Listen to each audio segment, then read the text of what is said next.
Hi guys, what's up? Welcome back to the channel. Soti here. So I'm going to interrupt the vlogs because the vlogs are almost over. My travel solo trip, mommy trip, they're almost over. I'm going to interrupt the vlogs to do a sit down video, and that's what you're watching right now. There's something that has been on my mind that I wanted to share with my core community members, my mommies, my young women, my older women that have been with me on this journey of rediscovering myself within marriage and all of that good stuff. So if you're interested in that kind of video, please keep on watching, okay? And don't forget, give me a thumbs up, subscribe if you've not already, and leave me your thoughts in the comment section.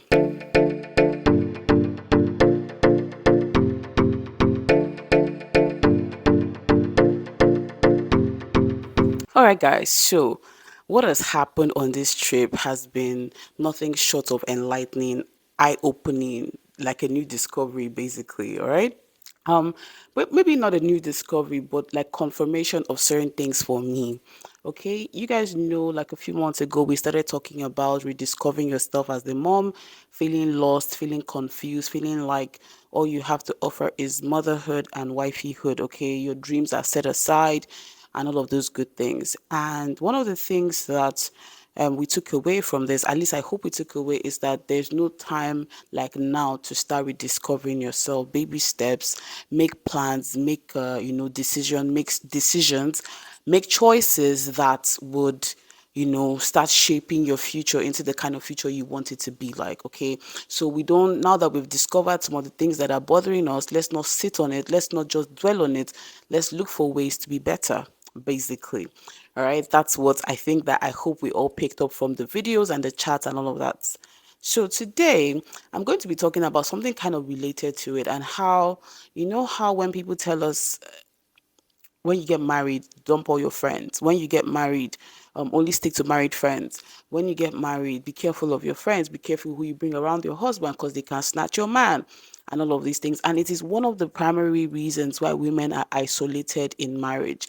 When you hear things like, don't bring in a third party into your marriage, don't speak about what is going on in your marriage, don't tell anybody what's going on in your marriage, um, just solve it between you and your partner, right? And a lot of women are stifled, a lot of women are lonely, a lot of women are depressed, a lot of women are suffering in silence because they don't have who to speak to, or they choose not to speak to anyone because this is what they've taught them to do, and this is what they've taught them that marriage is, right? Wrong. Okay, wrong. I think that women should dump every single notion about friendship and marriage. In fact, I think that a lot of women are terrible friends to other women, which is why it's so easy to even dump them in the first place. If you're not a good friend, or you don't have solid friendships, it will not take you anything to just throw your friendships aside and then move on with your life and form my husband, my children, all of that good stuff. So yes, this conversation or this thought process made me realize that a lot of us are not good friends. A lot of us are not friends with the people we claim we are friends with. It's convenience, it's proximity, it's just because we have to be in the same room together, the same space together, or maybe my children went to the same school with your children, and so you are talking to this person every day. It's literally convenience. There's no sacrifice, there's no love, there's not anything inside it, and that is why we are miserable. One of the reasons why a lot of women are miserable. Granted, there are some bad friends. Granted, there are some people who are sinister, some people who are even watching me right now planning evil things. Yes, yes, we know them. We know there are people that are jealous and all of that. But at the core of it, if you do not have any friends, if you don't have any friends within marriage, you are going to suffer. If you don't have anyone you can speak to, let's say even if you don't have friends, they don't have to be your age group. They can be mentors, they can be older people. But if you don't have who you can speak to, communicate with, you're going to isolate yourself and you're going to regret it. So for me, and I want to use my own experience as something to share with you guys, I think marriage actually taught me to be a better friend.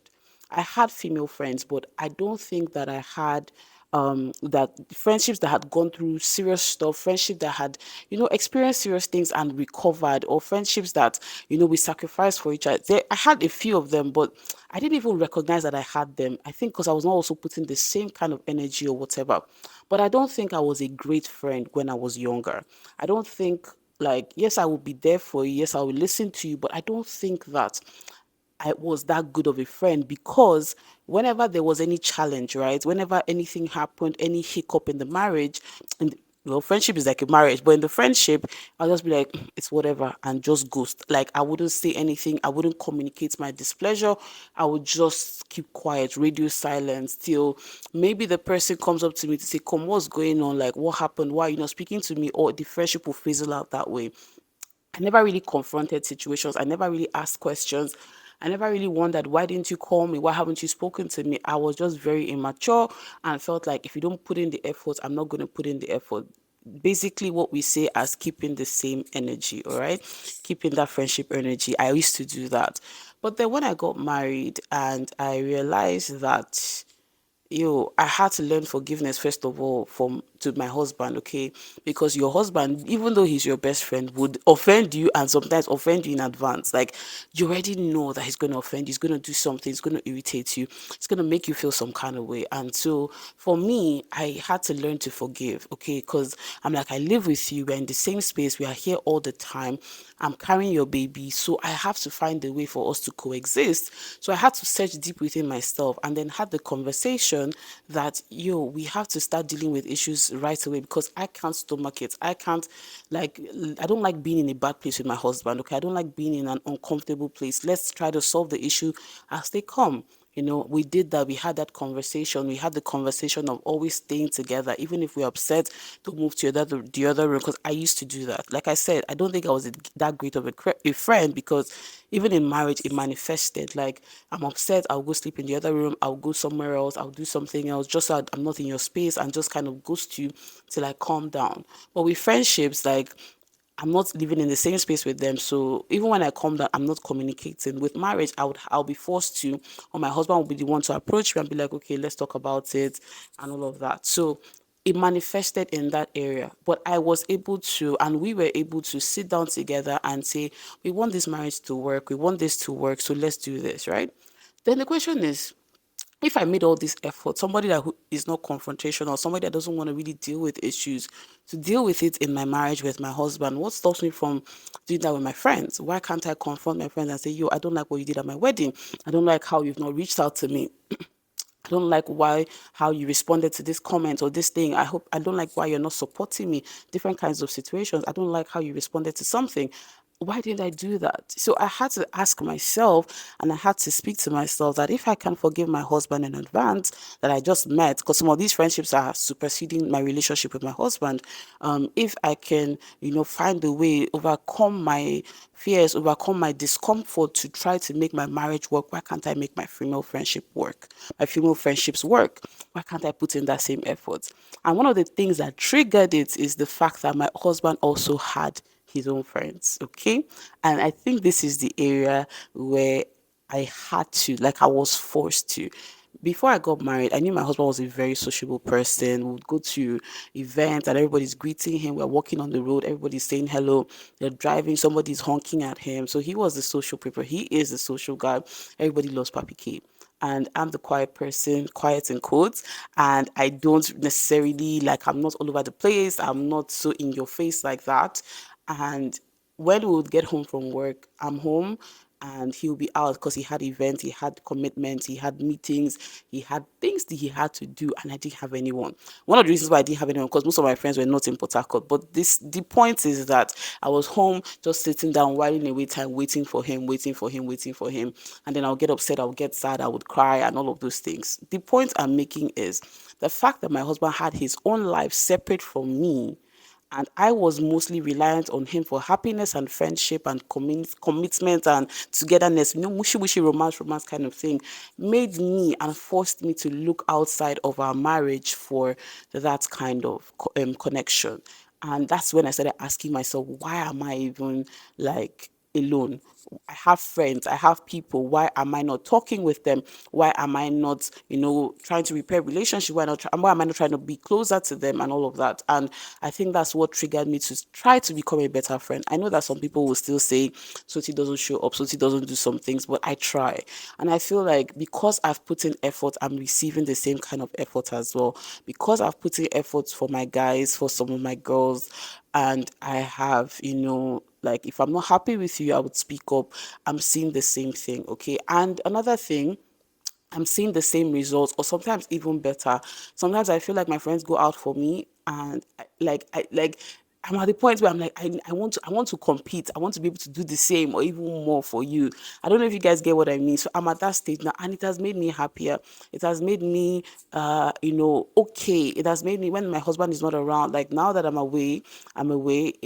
I can't imagine like all those years ago in the beginning of our marriage, and I'll be away for this long or he'll be away for this long. I would be sulking, I'll be complaining, but I have a life outside of my husband, right? I have a life outside of my children, and I'm realizing that I've started cultivating sisterhoods and friendships and rediscovering older friendships on this trip, like my friends that I haven't seen in years. Okay, Okpe, I think I did a vlog talking about it. Okpe, I haven't seen since 2016, and before that, hadn't seen her since maybe 2009 or 10. That's how long like our gap was, and it just felt like yesterday. Like we keep in touch from time to time, but I mean, like it just felt like yesterday we hadn't spoken. All we had to do was sit down. I'm like, okay, I need to take stock of your life. What's been happening? Where are you at? What's going on? And this and this and this. Same thing with Maiwa. Like, I haven't seen Maiwa since 2000 and maybe 11 or 12. Like, it's been that long. Or maybe, yeah, 2012, maybe 2000 and, yeah, 2012, 2013. I haven't seen her since then. And we just reconnected. We just rediscovered ourselves. We're just good, And imagine if I hadn't like put in some effort to say, oh, I want to reach out to you, or to say, oh, let's chat, or let's talk, or let's do this. Like, you'll be in Houston, I would be in my sister-in-law's house morning till night, not doing anything. And even with my in-laws too, because that's a kind of relationship as well. I'm sort of like checking on you, call you, say what's up, get cute gifts for your kids and things like that, cook for her, take care of her family, while like in terms of what I can do, right? It's also fostering relationships outside of my marriage and children. The point I'm making is that marriage made me a better friend. Marriage made me a better friend. Marriage did not isolate me from my friends. And I hope that when you're listening to this, if some of this resonates with you, please let me know in the comments. When it resonates with you, that you start thinking about it. I know a lot of us had been born from friendships and relationships. Let me tell you, free of charge. I will tell you free of charge that a lot of relationships were not good for me. A lot of relationships were friendships were toxic. Sometimes I was the toxic one. Sometimes I was the bad one. But that does not mean that I should stop trying. I should stop trying to forge relationships. I should stop putting myself out there. There's sometimes I see women that I want to be friends with. It's just a simple, oh, I like your outfit, oh, I like your shoes, I like your this, and then we establish some kind of communication. We can keep in touch, and then it will blossom from there. And this is the same way with networking too. If you're looking to up your career, up your social status, up your whatever connections, step outside of your marriage. Okay, it's not my husband, my children, and I don't keep friends. I don't have friends. I don't talk to friends. I feel like this is it's such a bad thing. It might work for you, but it won't work for long. I promise you, it will not work for long. God forbid something happens. God forbid there's a problem. God forbid that you need someone and you now have to walk with your tail between your legs and try to wag and come to somebody and be like, please now, I need your help. Meanwhile, you could have easily, done that. I'm not saying don't be guarded. I'm not saying don't be discerning. Of course, you have to be discerning with everything. Discernment is key with every relationship. Discernment is key. But I am saying that, and I have been blessed by it, and I thought to share with you guys that we have to cultivate, and we have to nurture, and we have to water our female friendships. It is extremely important. It is extremely important. Anyway, I hope you enjoyed this short video, and I will see you in my next one. Don't forget to give me a thumbs up, like, subscribe, and share. Bye bye.